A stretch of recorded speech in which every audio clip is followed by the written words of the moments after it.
بسم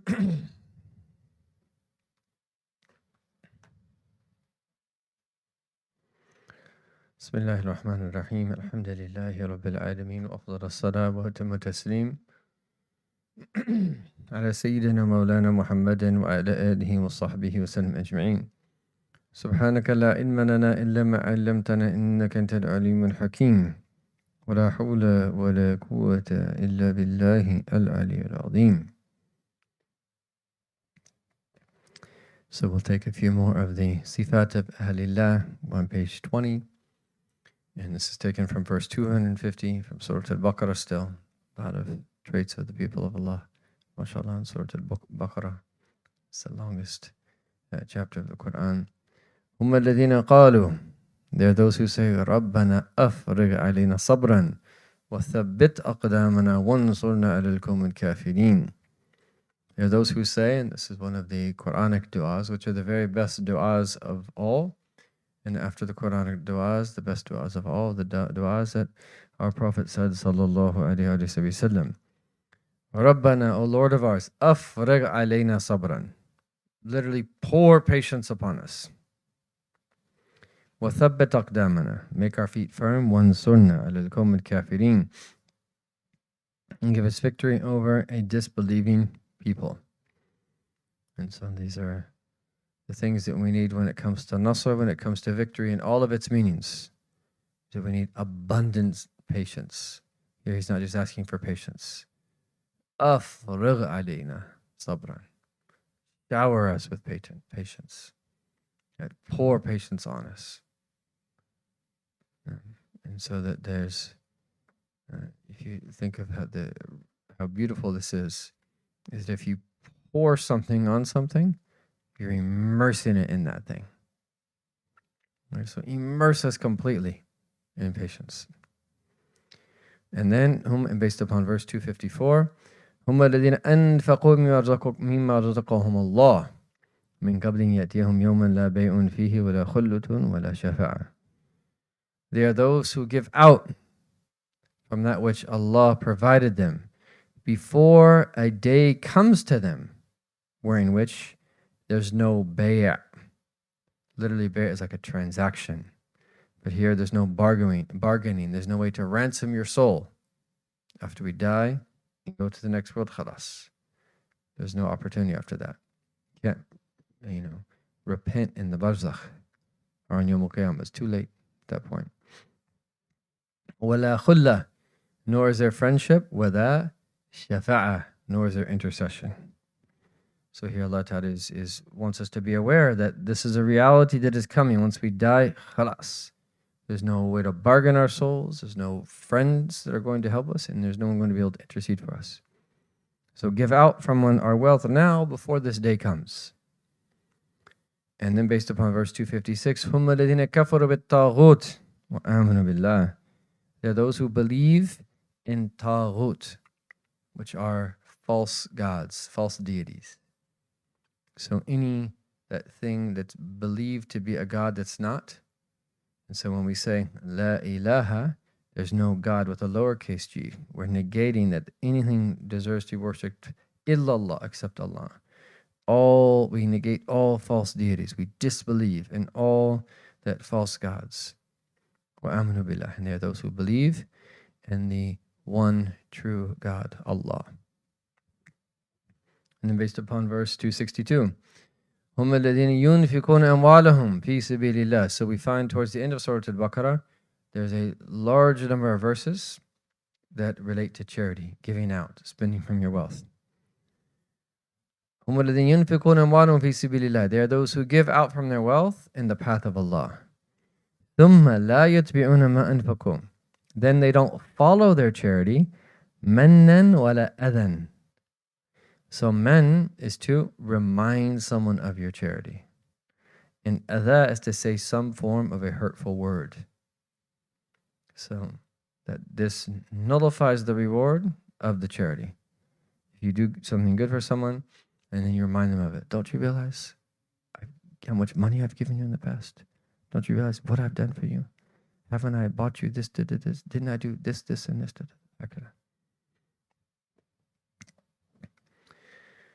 And then in the next verse, هم الذين لم يبطلوا صدقات من المن والأذى. And so أبطل يبطل is to render something null, to render it void. So there are those who do not render their charity void بالمن والأذى, through reminders of charity or hurtful words.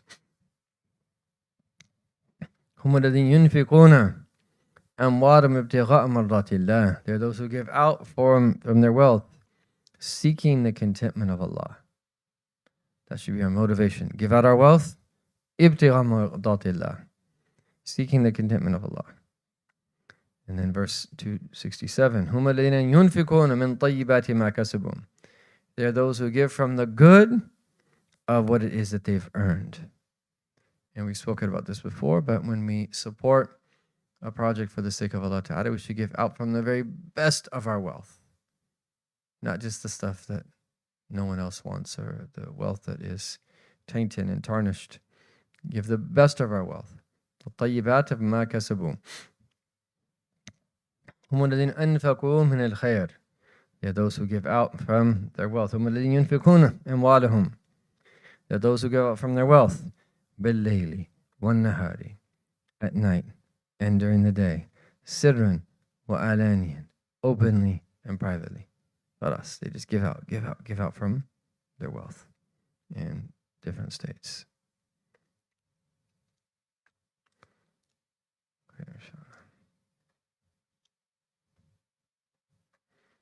What page are you at?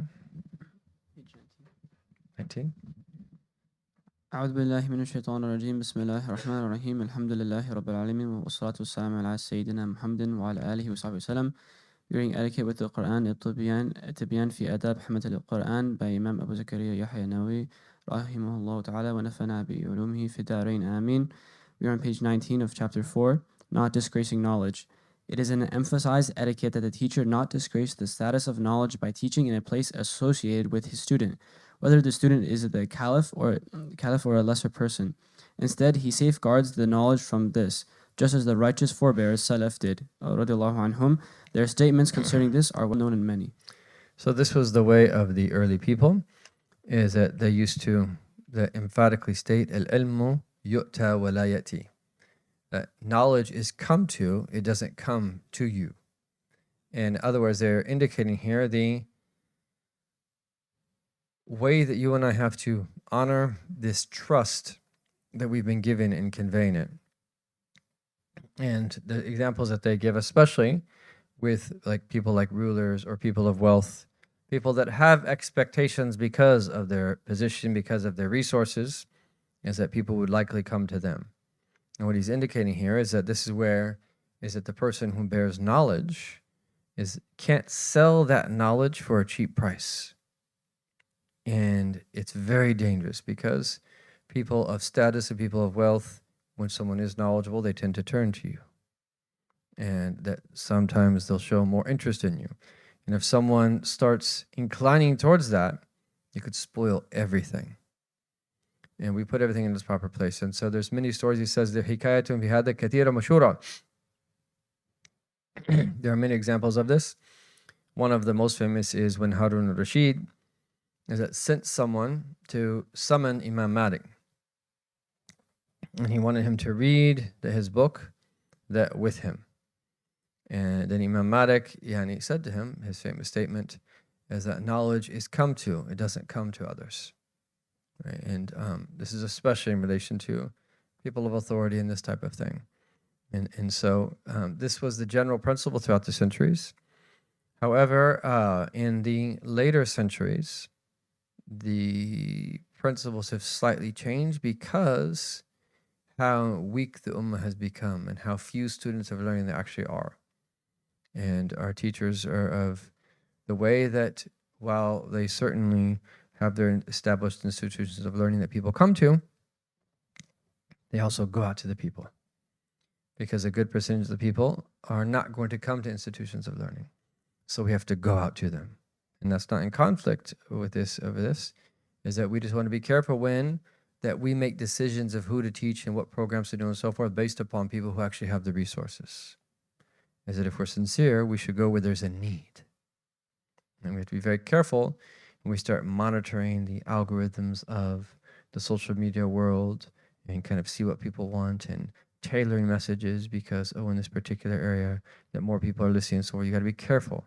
The slippery slope is that it could taint one's sincerity and that prevent one from that giving people that what they really need instead of what they want. Those sometimes are two different things.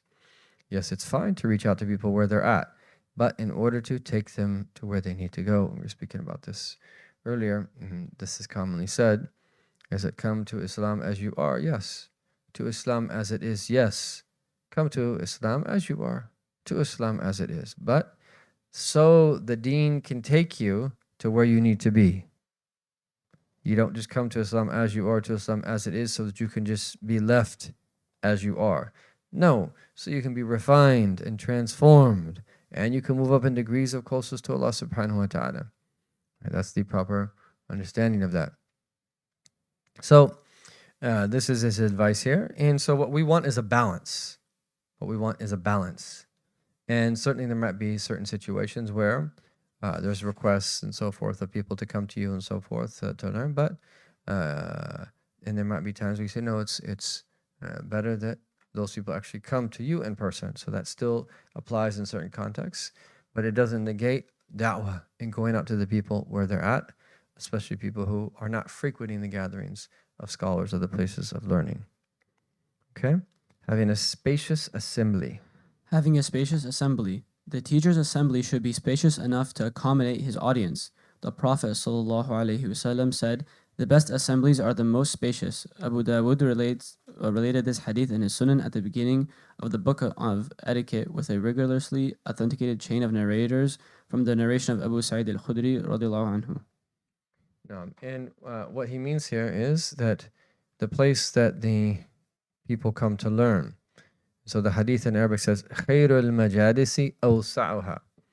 The best of all that assemblies are the most spacious, the most accommodating.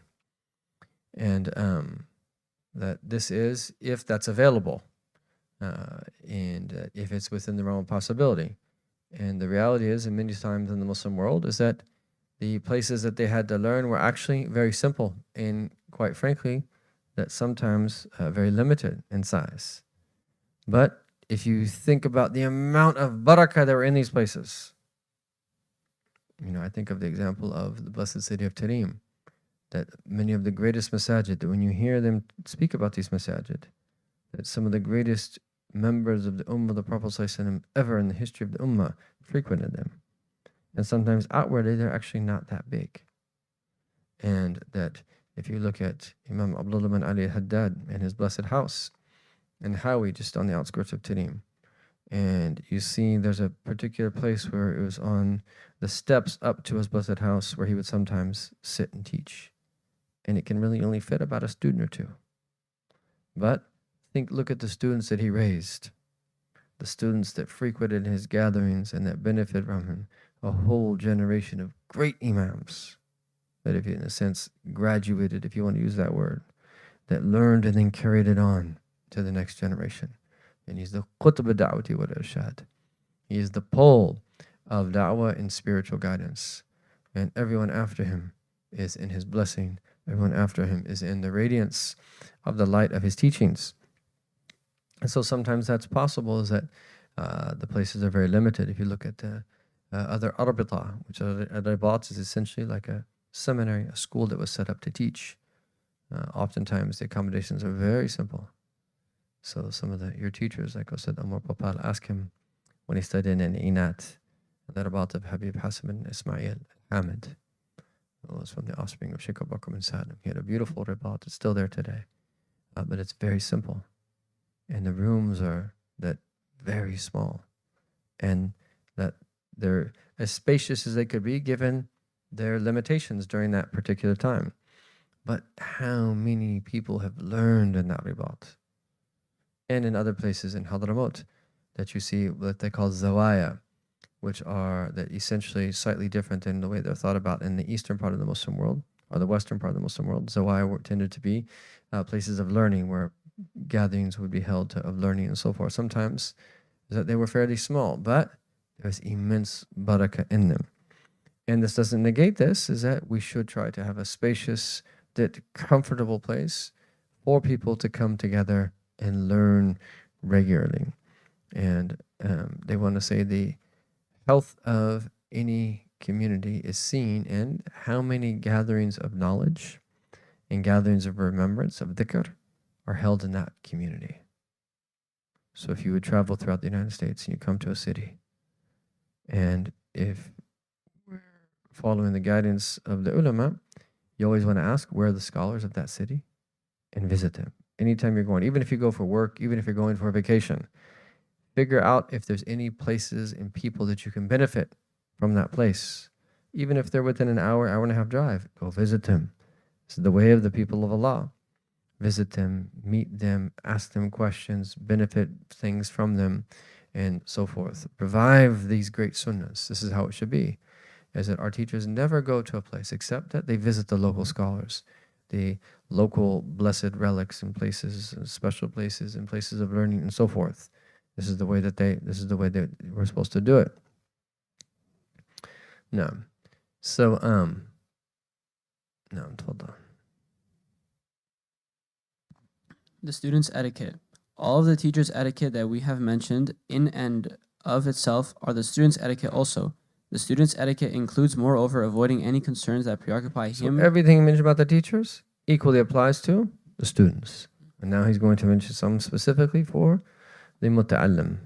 The student's etiquette includes, moreover, avoiding any concerns that preoccupy him from achieving his objectives, except that which is unavoidable because of necessity.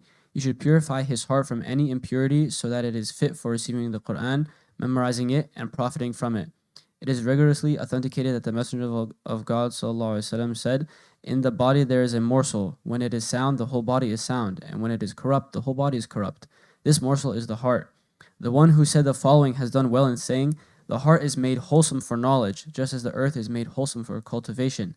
The student should show humility towards his teacher and be well behaved with him, even if the teacher is younger than him, less famous, of lower lineage, less righteous, and so on. He shows humility with regard to knowledge and attains it by means of his humility. Some have said in verse, "Knowledge destroys the arrogant youth, like the torrent erodes high ground." The student should be obedient to his teacher, consult him in his affairs, and accept his opinion. An ill person who is rational accepts the opinion of a practiced and sincere physician. With religious knowledge, this is even more appropriate. Okay, so this is the student's etiquette now. And he just goes on to mention it. وَمِنْ آدَابِهِ. And that from among them are the following. أن يجتنب الأسباب الشاغلة عن التحصيل. All of the teacher's etiquette, the student's etiquette includes, moreover, avoiding any concerns that preoccupy him from achieving his objective. And يجتنب يعني to avoid. That الأسباب الشاغلة عن التحصيل. Essentially, anything that's going to get in the way of you learning and achieving a high degree of knowledge, avoid it. There'll be so many different things that come your way when you set out on a path of learning that will preoccupy you, that will pull you in multiple directions. And you have to be aware of that. You have to be aware of that. And that make knowledge an excuse for other things, and don't make other things an excuse for knowledge. اجعل العلم عذرا للأشياء ولا تجعل الأشياء عذرا للعلم. So in other words, is that there's a lot of things you have to do or should do. You know, I'm not saying that you default on bills that you have or anything like that, but I postpone them a little bit. And maybe sometimes that might be a better idea. In other words, you give preference to knowledge. The nature of the nafs is you come home, you know you have about 2 hours before you need to do the next thing. The first thing the nafs wants to do is the easiest of all things. And then once you start doing those easy things, it's very difficult to do something harder after you're doing something easy. So same thing with your studies. If there's a class that's harder than another, your nafs is naturally going to want to study the easier classes, right? Because it's easier. But it's actually wiser to do the class that's harder. Study first for the class that's harder.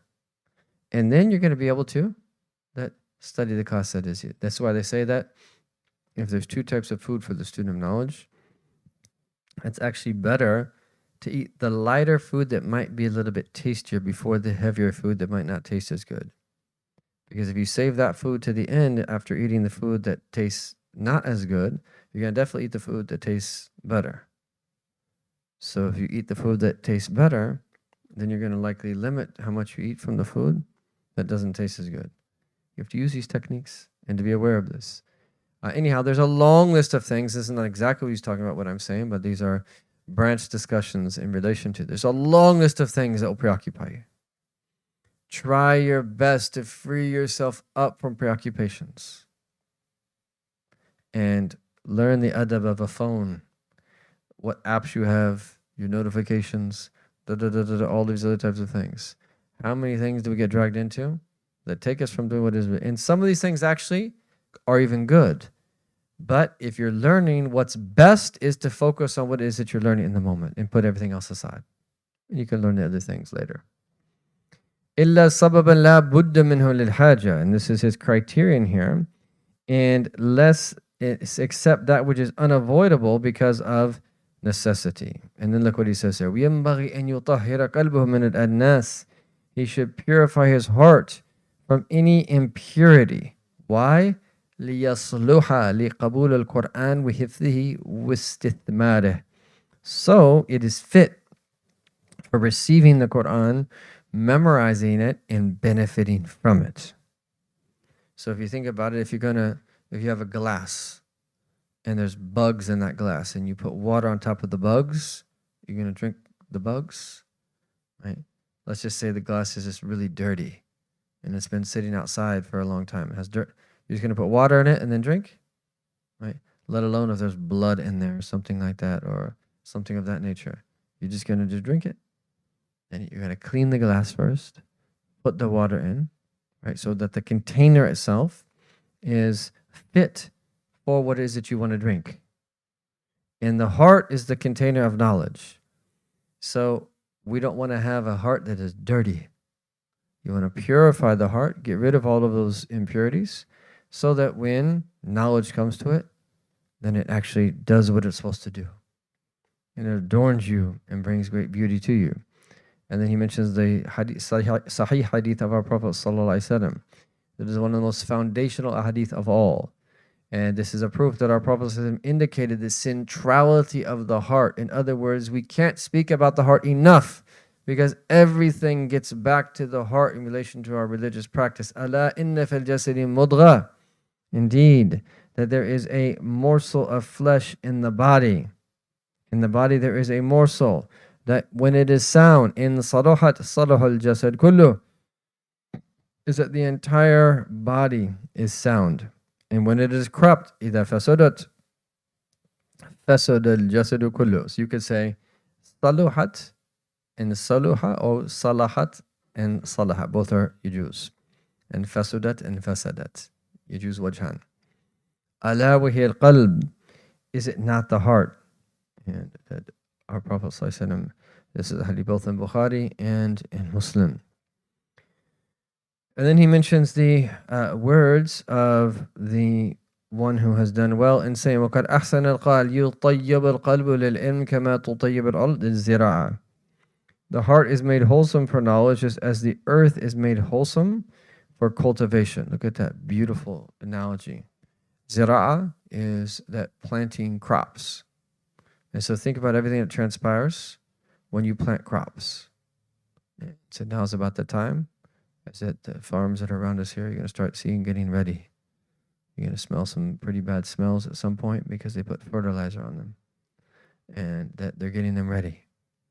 And then eventually they're going to come. They don't just come and just plant the seeds. It's that they come and they till it, right? And they turn the topsoil over. And they get it ready for then the seeds to be planted. And likewise, the student of knowledge has to till his soul, to till his heart, to prepare it for the seed of knowledge to be planted in it. Because if the heart is not tilled, and the heart is like concrete or asphalt, or just really hard, then, or rock, is that what's going to happen? The seeds are going to be plucked, it's going to bounce right off, or it's just going to remain on the surface and it's not going to ever fully grow. So the heart has to be tilled constantly and made suitable for the knowledge that someone is receiving.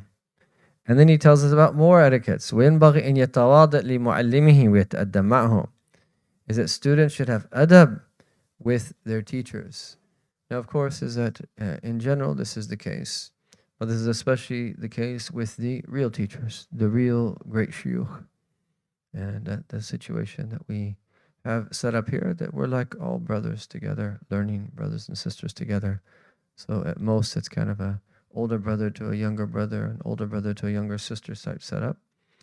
So that yes, adab still applies, but the real adab that he's talking about is with the great shuyukh, right? The real ulama, the real murabbin that can take you to Allah subhanahu wa ta'ala.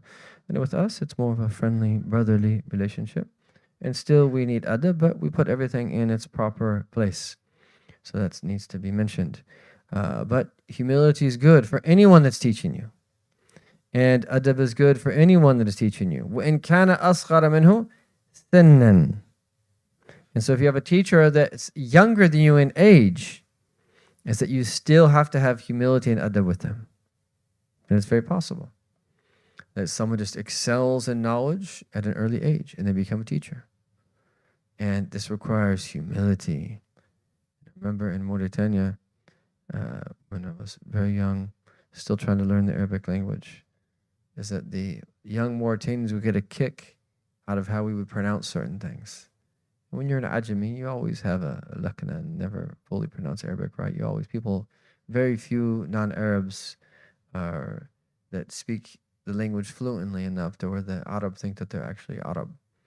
And so you're making mistakes and not pronouncing the ayn right or this or that. And the little kids come by and start laughing at you. And then they say this. And have you say something. Because the way that you said it and so forth. And yani, you're in classes with children because you're studying the basic text that they study when they're like 10 years old or 15 years old. And you can have a choice. You can either be arrogant and that wait for a time that you're going to be honored when you're in need of knowledge, or you could humble yourself. And they asked Ibn Abbas, one of his famous statements is that ظُلِلْتُ طَالِبًا, that I humbled myself as a talib, as a seeker of knowledge. So then, the uzistu matluban, and then I was given the honor of people seeking me out to ask me questions. Okay, and we don't do that for that honorable position, but you have to have humility. And it's likely that we have teachers that are younger than us at some point. وَأَقَلْ شُهْرَةً وَنَسَبًا وَصَلَاحًا. And sometimes the teacher that we are learning from is less famous, of lower lineage, and maybe even less righteous, and so on. Adab. And I would even go as far to say is that even many of you end up in university and saying that you have to have adab, even with your professors, even if they're not Muslim, even if they're mulhideen, atheists. Adab with everybody. And I remember, subhanAllah, there was a professor I had when I was at UC Berkeley. It was Professor John Hayes. He was a very nice man. He was a total atheist. And would say blasphemous things in class. And then I had to end up having some classes with him on the side. And one-on-one, he was a lot better when he didn't say those types of things. And the more time I spent with him, the more I realized that there was a lot going on in his mind that caused him to become an atheist. But I was always respectful. I always addressed him with respect, right? He's a human being, and he's a professor, so he deserves respect. I disagree with his atheism, but he's a teacher. And he actually opened up to me and was like so thankful. He started complaining to me about all these college students that write these emails like, "Hey, prof," and like speaking to him in all these like totally informal ways and so forth, and how bothered he was by the culture of learning of our time. And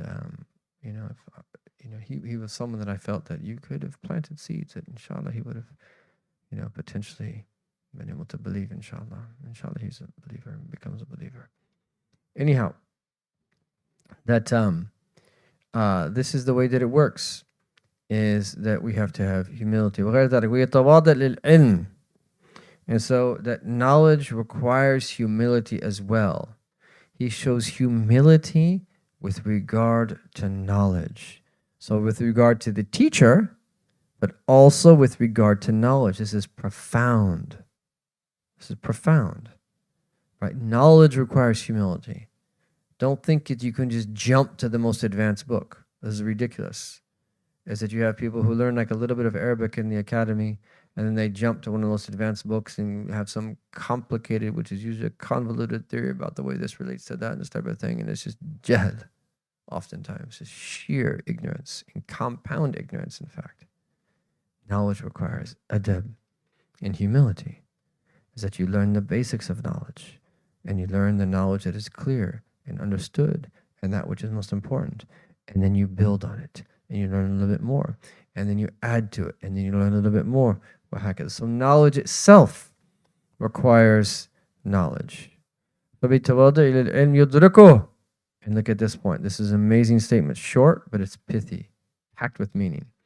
And it attains it by means of his humility. Yani, is that by having humility towards knowledge, this is the secret of how to attain knowledge. This is how he actually attains knowledge. It's through that humility. And then he quotes a line of poetry. Al-ilmu harbun lil-fatad al-muta'ali. So al-ilmu, tamam? What's the i'rab here? Al-ilmu harbun. Mubtada khabar. Al-ilmu harbun. Knowledge is a harb. Okay, he translates it here as it destroys. But it like knowledge is a war. Right? You can't translate it literally. Like knowledge is a war upon the fata. The fata is what? The young man. Lil fata and muta'ali. The one who thinks that he's special and arrogant. Is that knowledge destroys this one. Like a harb for him. كالسيل حرب للمكان العالي. What's a sail? A flood, right? So rain comes, right? And then there's like a flash flood. Like a flood, or he says here, a torrent is like the torrent erodes high ground. Okay. And so we have to have humility. وينبغي أن ينقاد لمعلمه. The student should be obedient to his teacher. And this is important because the teacher is directing the class.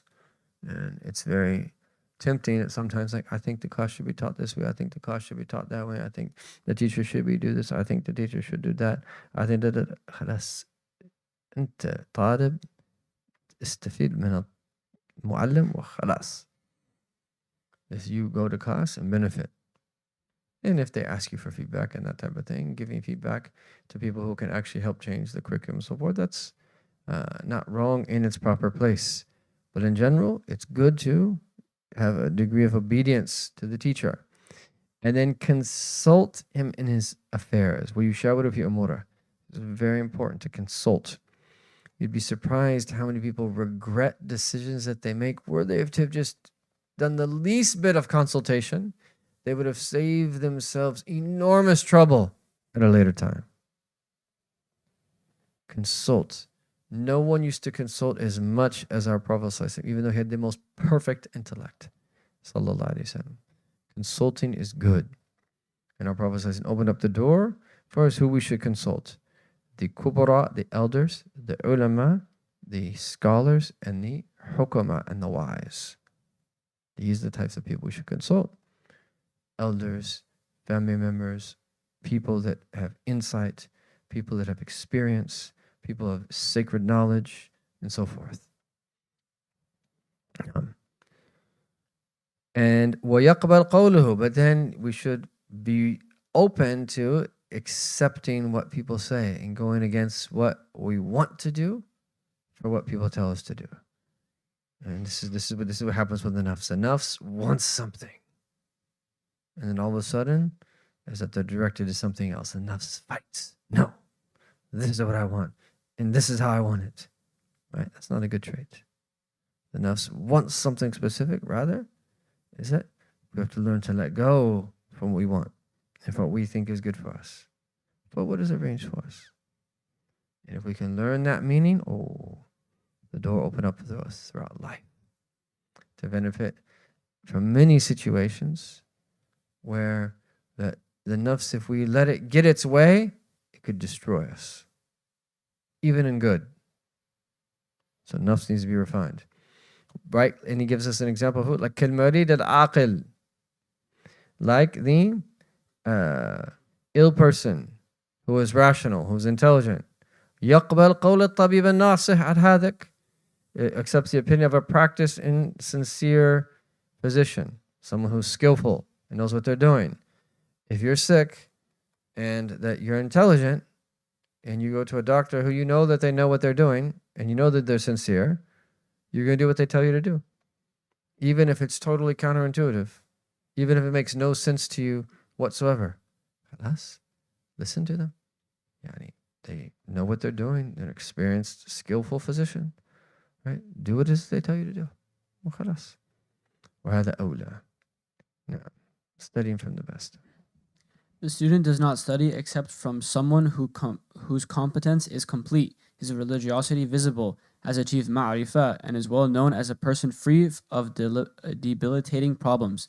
Muhammad ibn Sirin, Malik ibn Anas, and other righteous forebears have said, this knowledge is religion, so examine well he from whom you take your religion. No. So here, وَلَا يَتَعَلَّمْ إِلَّا مِمَّنْ كَمَلَتْ أَهْلِيَتُهُ. The student does not take except from someone whose competence is complete. Ahliya is being fit for something. And there's degrees, of course. Right? And that, especially in the early stages, we learn the basics of our deen from those who can explain the basics of our deen. And as we learn a little bit more, we have to learn from more skilled teachers and so forth and so on. So this doesn't always mean that I'm only going to study with the most knowledgeable person on earth. La. Right? It means that we choose the very best of people that we can potentially study with, given what is that practical for us in relation to our studies. But what he's saying here is that this is the solution and the antidote to the whole YouTube phenomenon and social media phenomenon, where we just start following people because they have a lot of likes, and so many other people are like, oh, check this video out. And now all these videos and the very fancy things to get people to click on it and this type of thing. And then, wow, look at the cinematography of that. That's amazing. And oftentimes, sometimes they have substance, but oftentimes they lack substance. But people just get drawn into that anything and everything that seems to be the right thing. And there's a lot of beneficial things out there, but you have to learn how to sift through what is the most beneficial, what is kind of beneficial, which is not really that beneficial, and some of the things that you have to be warned against. And unfortunately, especially new converts, they become Muslim and they don't have a community to support them. And they're just left to the world of the internet. And who knows what they find. La ilaha illallah. Whereas this is the meaning here, is that you want to make sure the person you're learning from has ahliyah. Who did they learn from? Where did they study? Right? This is why that no one's calling here to Habib Omar, the Ba'alawi, and the city of Tarim. But you have to be honest about your affiliations. You can't just out of a void, like, I'm here to teach. Where do you teach? It's a secret. No, you have to be honest about your affiliations. You can't graduate from Muhlenberg and then say, I have a degree. Where from? I can't tell you. You have to tell people where you graduated and what your degree was in. And if you did a PhD, who you studied with. This is a part of the amana of ilm. The amana of that knowledge and the trust of knowledge. And so you have to be open with your affiliations. This is where I studied, and this is how long I spent, and this is what I studied, and this is what I'm permitted to teach. And before that, this is who I studied from, and this is what I studied with that person, and this is what I'm able to teach, and this is what I can do for you. And I can help you get to here, and after that, you got to go somewhere else. I can't help you from this point on. You have to just be open and honest. And la tulabbas ala nas, where we confuse people in this type of thing, and that you have to be open. So people have to know, you have to know where they studied from. And do their teachers even know them or not? Right? If you would ask their teachers about them, Can I study with so-and-so? Who's that? He says you're one of your students. Oh, he passed through and attended a few gatherings and said that is one of our shuyukh. That's one of your shuyukh. If you just kind of pass through and attend a few of the gatherings, that's questionable. So what I'm saying is that it's good to ask. And if a person gets bothered by you asking, there's something wrong with that person. Right? Because this is important and it's coming. Why? Because this affair is deen. Look at this blessed statement. And he gives us the sanad for it. قال Muhammad bin Sulaym wa Malik bin Anas وغيرها من السلف. The early people, this is what they said.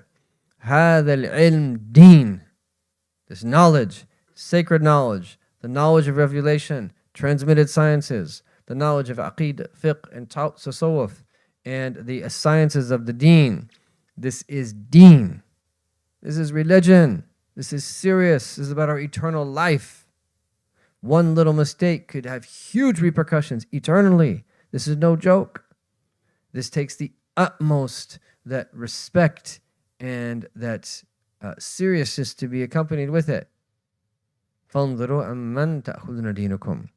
So look very carefully to whom you take your deen from. So if that's the case, which is that these are from the early people, Ibn Salim was from the Tabi'een, Imam Malik was from the Tabi'een. But this is what they're saying. So think about people who just take from anyone online.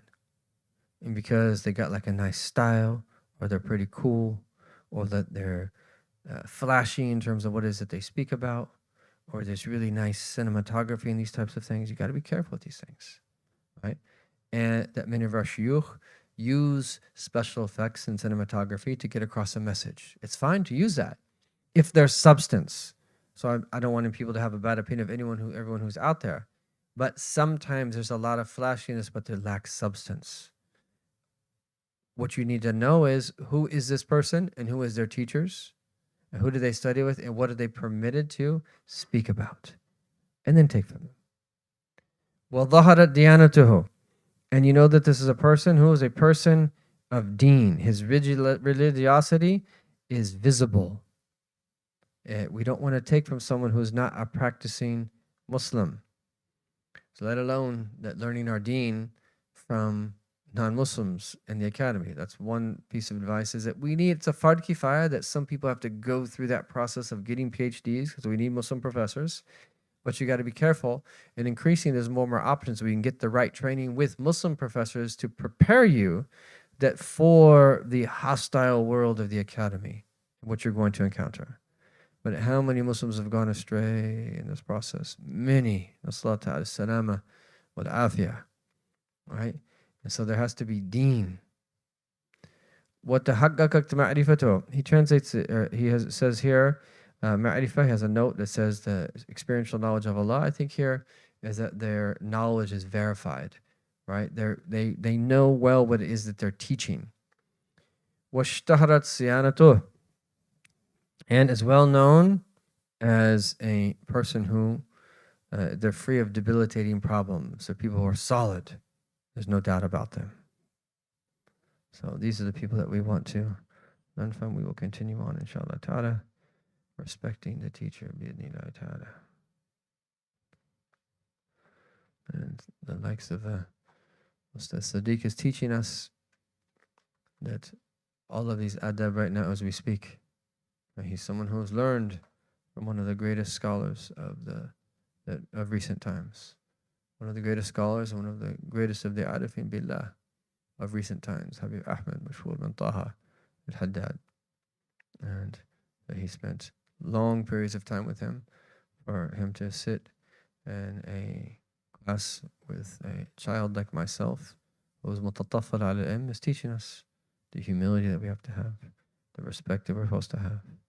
And how is it, even though you learn from the akabir, is that you also learn from people who really know nothing and are just trying to translate some of these meanings that are here in these blessed books. So that this is the nature of our tradition and how it is that we're supposed to be. And that people like that it's an indication of the beauty that is in their heart.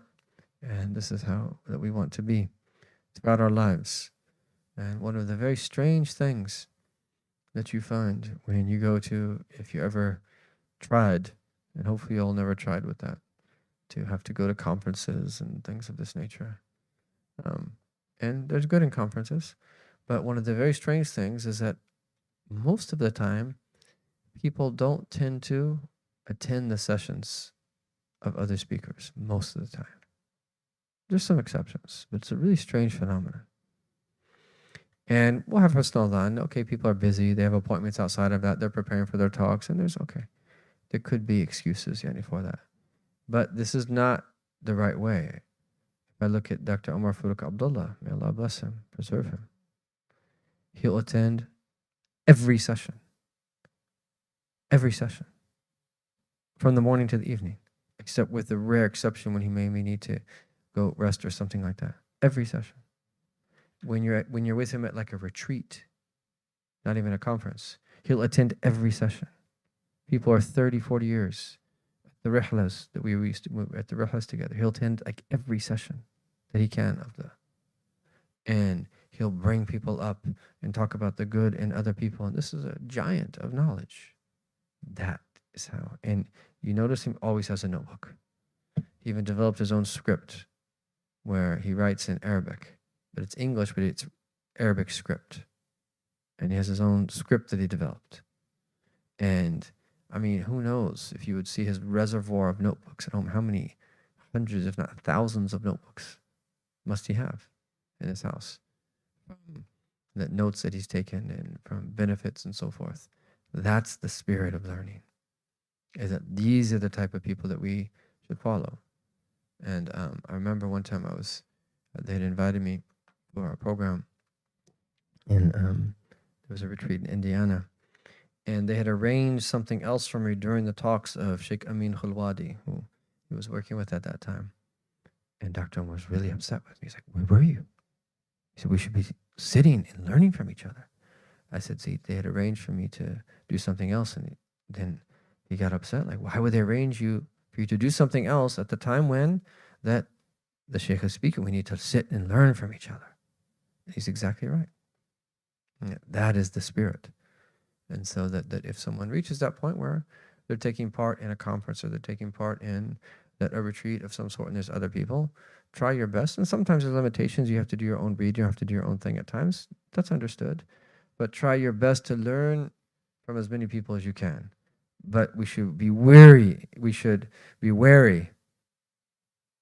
Amjad pointed out that I sometimes was mixing wary and wary. There's wary, W-E-A-R-Y, which is like you're tired, and then wary is cautious. Anyhow, we should be wary, W-A-R-Y, to think that somehow you don't need to learn from people. And you'll actually be surprised.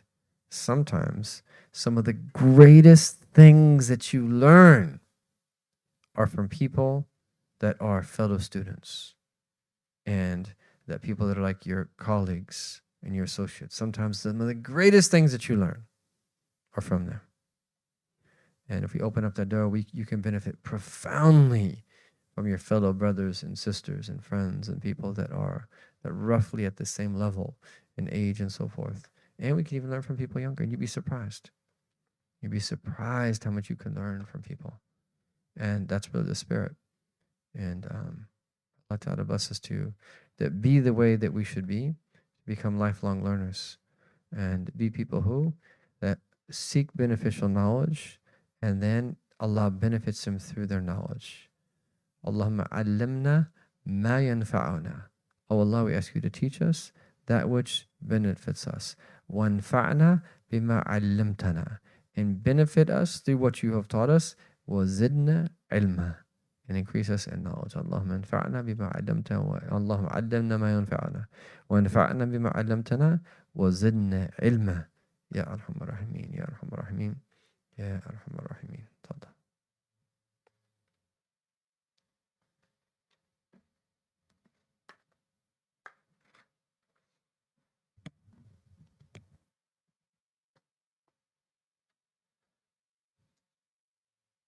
يا كريم الجود يا يا منان يا جزيل الفضل والإحسان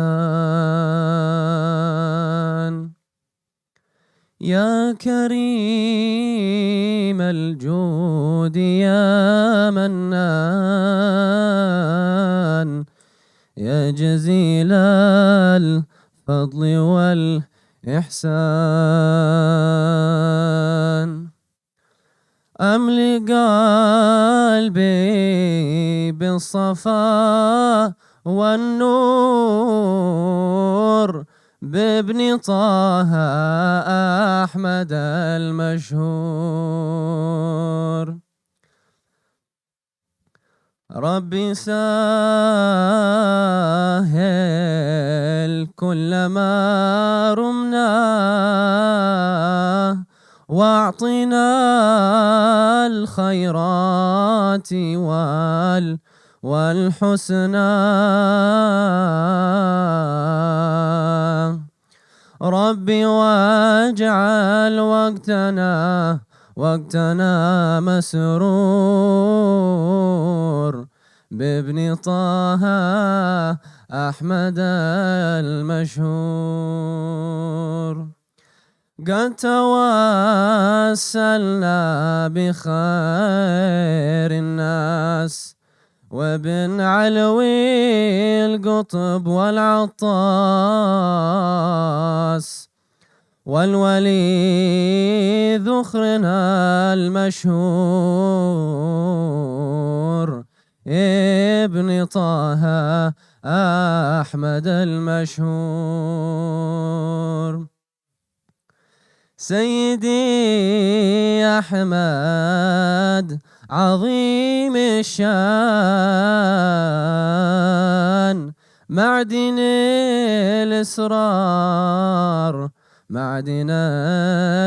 الأسرار والعرفان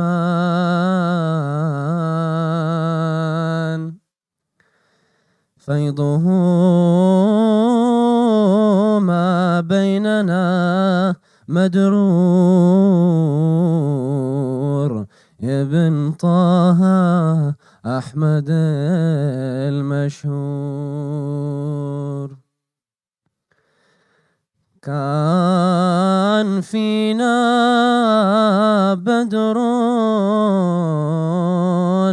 بدرنا الساطع وكسانا علمه النافع وبعين المصطفى منظور ابن طه أحمد المشهور كم روينا عنه من علوم